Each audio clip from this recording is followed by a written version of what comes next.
Viewers, இது வரைக்கும் நம்ம பசுமை பூமி சேனலை சப்ஸ்கிரைப் பண்ணாதவங்க கீழே உள்ள ரெட் கலர் சப்ஸ்கிரைப் பட்டனை அழுத்தி சப்ஸ்கிரைப் பண்ணிக்கோங்க. கூடவே பக்கத்தில் இருக்கிற பெல் பட்டனையும் கிளிக் பண்ணிக்கோங்க. அப்போ தான் நம்ம அப்டேட்ஸ் எல்லாம் உடனுக்குடன் உங்களுக்கு தெரிய வரும். வாங்க வீடியோக்குள்ளே போகலாம்.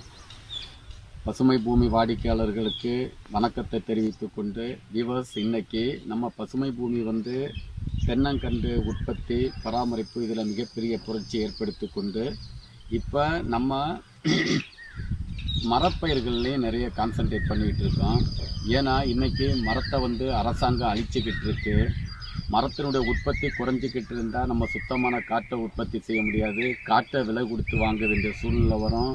கார்பன் டை ஆக்சைடு கூடி குளோபல் வார்மிங், அதாவது இருக்கிற பனிகள் எல்லாம் உருகி நம்ம நாடே அழிய வேண்டிய சூழ்நிலையில் போயிட்டு இருக்கனால இன்றைக்கி மரக்கன்று உற்பத்தியில் இன்றைக்கி நம்ம சந்தனம், அதாவது ஒயிட் சாண்டல்னு சொல்கிறது, அதை பற்றி நம்ம பார்க்க போகிறோம்.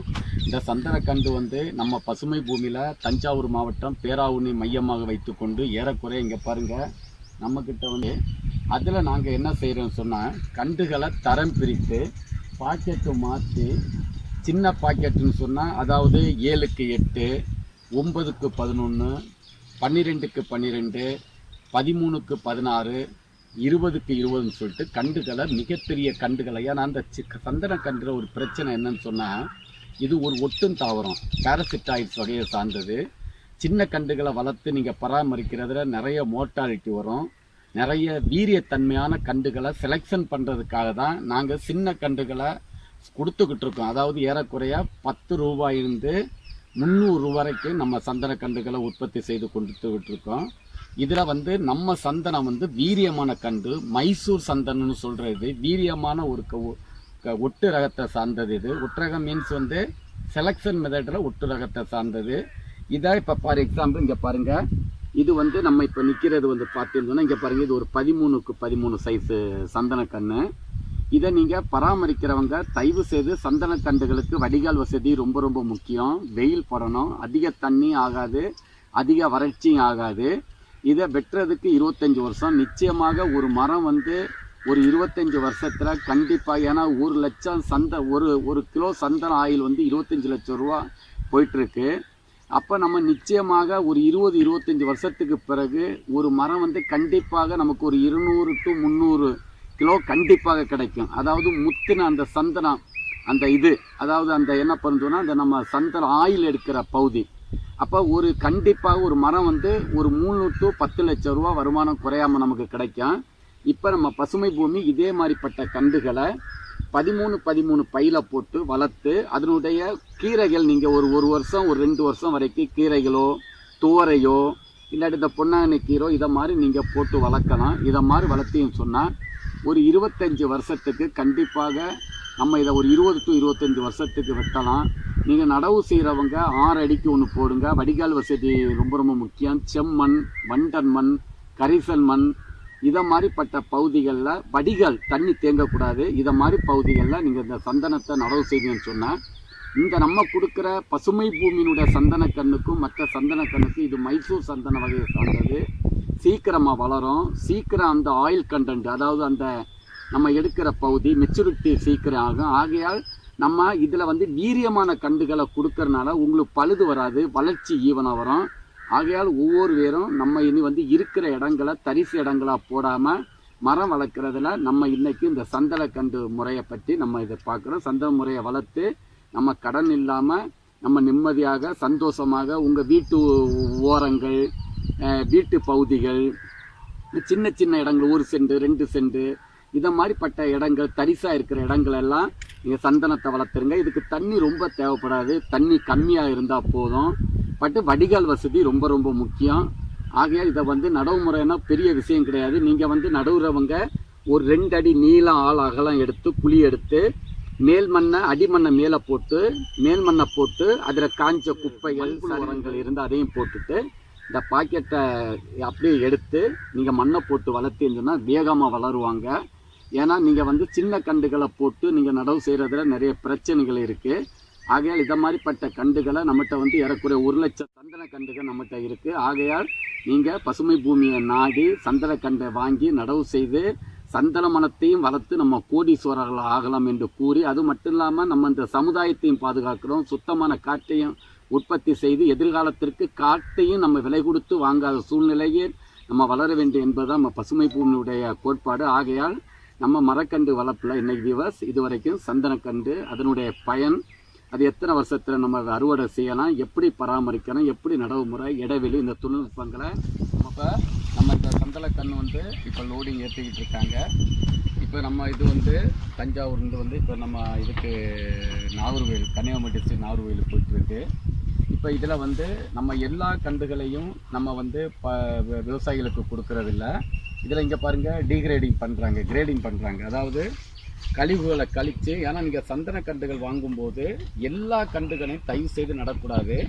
இதில் கிரேடிங் பண்ணி குவாலிட்டியான கன்றுகளை அதில் அனுபவப்பட்டவங்க இவங்கன்னா ஒரு 25-30 வருஷம் பக்கத்தில் வந்து இப்போ நம்ம வந்து இந்த சந்தன மரம் இருக்குன்னு வைங்களா, இதில் 2 இது இருக்குது. அதாவது மைசூர் பிரீடு ஒன்று, இன்னொரு பிரீடு பேர் வந்து மறையூர்னு சொல்லிட்டு கேரளா பிரீடு. இந்த மறையூர் பிரீடில் வந்து ஆயில் கண்டென்ட்டு கூட இருக்கும். ஓசூர் நம்ம மைசூர் பிரீடை விடவும் அந்த மறையூர்னு சொல்கிற இதில் வந்து ஆயில் கண்டென்ட்டு கூட இருக்கும். இது ஏறக்குறைய நமக்கு ஒரு 17 to 20-25 வருஷத்துக்குள்ளே நம்ம அறுவடை பண்ணலாம். இது நல்லா பராமரிச்சின்னு சொன்னால் ஒரு 250 to 500 கிலோ கூட வரும். கொஞ்சம் அளவாக பராமரிச்சின்னு சொன்னால் ஒரு 60 கிலோ வந்து குறையாது. இன்றைக்கி கவர்மெண்ட் ரேட்டு, அதாவது அவங்க என்ன பண்ணுறாங்கன்னு சொன்னால், நீங்கள் ஒரு 17 வருஷத்துக்கு பிறகு 1 அடி சுற்றளவு, 1 அடி 1.5 அடி சுற்றளவு உள்ள மரங்களை வந்து நம்ம இது அறுவடை, இது வந்து நம்ம செம்மரத்தை மாதிரி வந்து இந்த ஒயிட் சாண்டலில் வந்து நமக்கு வந்து மார்க்கெட்டிங் பிரச்சனை கிடையாது. நல்லா புரிஞ்சுருங்க. இப்போ செம்மரம் வந்து நீங்கள் மார்க்கெட்டிங் ப்ராப்ளம் இருக்குது, கடத்தல் மரமாக தான் இருக்குது. பட் இந்த ஒயிட் சாண்டல் வந்து நமக்கு மார்க்கெட்டிங் ப்ராப்ளம் கிடையாது. ஒரு 17 வருஷத்தில் 1 to 1.5 அடி சுற்றளவு வந்ததும் 1 கிலோ வந்து இன்னைக்கு மினிமம் 18,000 ரூபாய்க்கு வந்து கவர்மெண்ட் வந்து அதை ஃபிக்ஸ் பண்ணியிருக்காங்க.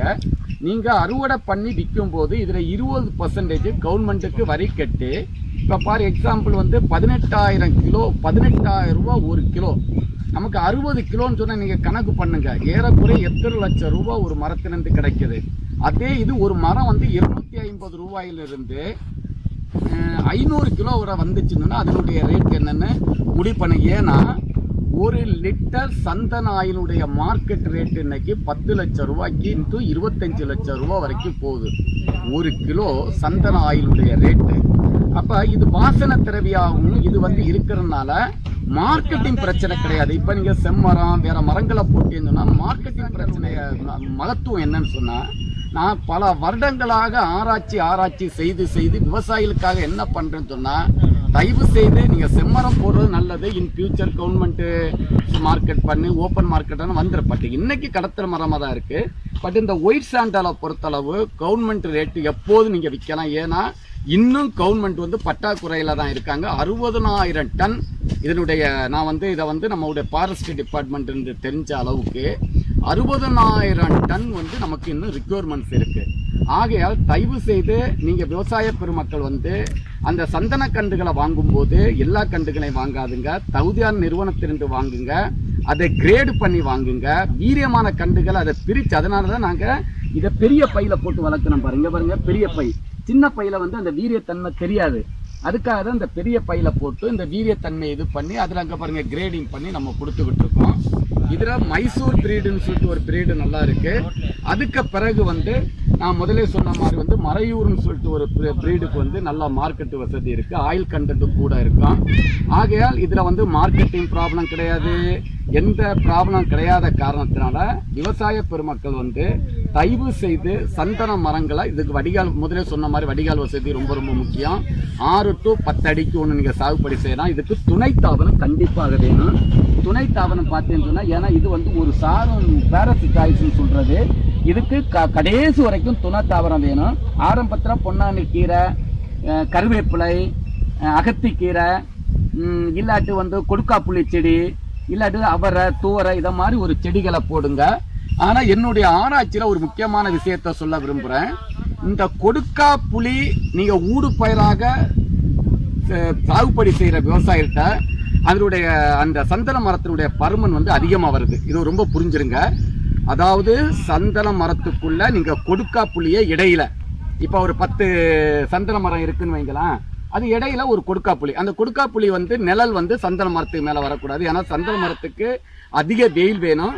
அதே மாதிரி வந்து அதுக்கு அதிக தண்ணி ஆகாது. அப்போ சந்தன மரத்துக்கு கொடுக்காப்புளியை நட்டு கொடுக்காப்புளியை நீங்கள் கட் பண்ணி விட்டீங்கன்னு சொன்னால் அந்த அடியிலிருந்து வேர்கள் அங்கங்கே அதனுடைய வேர்கள் போக போக அதிலிருந்து அதுக்கு தேவையான சத்துக்களை இது உறிஞ்சி எடுத்து அதுக்கு தேவையான சத்துக்களை இது கொடுத்து வேகமாக நம்முடைய சந்தன மரங்கள் வளரும்.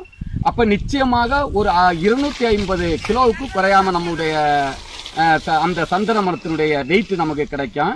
அதே மாதிரி இன்னொரு விஷயம் என்னன்னு சொன்னால் இது வந்து வேம்பு எங்கெங்கே வளருதோ அந்த சாயில் எல்லாத்தையும் இதில் வளரும். தண்ணியில் உப்பு தன்மை எலக்ட்ரிக்கல் கண்டக்டிவிட்டின்னு சொல்லுவோம் ஈஸி. நீங்கள் 1 to 2 வரைக்கும் பிபிஎம் இருந்தால் கூட நீங்கள் தயவு செய்து சந்தன மரங்களை வந்து நீங்கள் வளர்க்கலாம். உப்பையும் ஓரளவு, அதாவது ரொம்ப உப்பு அதுக்காக தாங்கி வளரும்னு சொல்ல முடியாது தென்னை மரத்தை மாதிரி, ஓரளவு நம்முடைய இது வந்து சந்தன மரம் வந்து அந்த உப்பையும் தாங்கி வளரும். ஆகையால் நம்ம வந்து சந்தன மரத்தை நிச்சயமாக சொல்கிறேன், சந்தன மரம்னா ஒரு பொண்ணுங்களுக்கு நீங்கள் என்ன வந்து பேங்க்கில் பணம் போட வேண்டியதில்லை. ஒரு பொண்ணை கட்டி கொடுக்கணும், பிள்ளைகளை படிக்க வைக்கணும்னு சொன்னால் ஒவ்வொரு பிள்ளைகளுக்காக நீங்கள் ஒரு 10 மரம் 20 மரத்தை வந்து ஒரு 20 வருஷம் வளர்த்து அவங்களுக்கு பணத்துக்கு பேங்க்கில் நீங்கள் பணம் போடுறதுக்கு பதிலாக மரக்கண்டுகளை வச்சின்னு சொன்னால் சமுதாயமும் பாதுகாக்கப்படும், உங்களுடைய பிள்ளையினுடைய எதிர்காலமும் பாதுகாக்கப்படும், சுத்தமான காற்றையும் உற்பத்தி செய்யலாம் என்று கூறி சந்தன மரத்தை நம்ம சாகுபடி செய்து கடன் இல்லாமல் சமுதாயத்தையும் பாதுகாத்து கோடீஸ்வரர்களாக வாழலாம் என்று கூறி மேற்கொண்ட தகவலுக்கு நீங்கள் பசுமை பூமி வெப்சைட்டை பாருங்கள். இந்த வீடியோ எல்லாருக்கும் ஷேர் பண்ணுங்கள். இனி பேங்க் என்பது மரப்பயிறு தான், அதில் நம்ம சந்தன மரம் என்று கூறி விடைபெறுகிறேன். நன்றி.